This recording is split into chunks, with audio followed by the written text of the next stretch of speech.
Hi guys, I'm going to tell you 3 steps to fix the Autopilot.dll WIL, that is Windows internal language error was reported on Windows. So let's quickly address this issue. Check for Windows Update.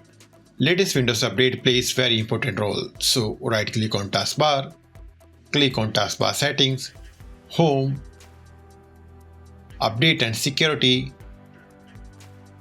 click on check for updates and install any available updates. Often new updates solve this problem.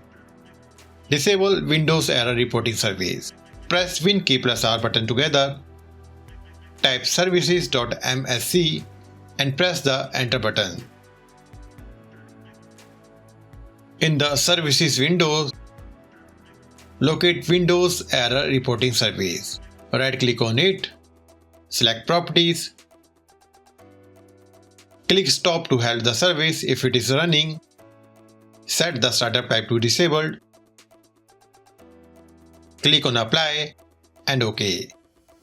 This will disable the Windows error reporting, but this solution is temporary. Repair Windows system image. Press the Windows key, type cmd and open the command prompt as an administrator.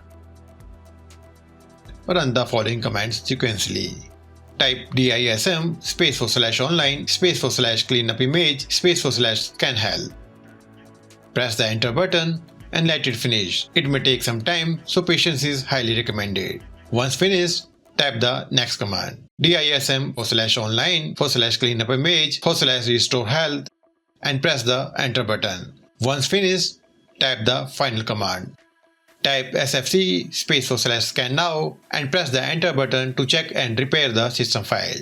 That's it guys. Once all finished, restart your PC and your problem should be resolved now. Thanks for watching. Stay safe.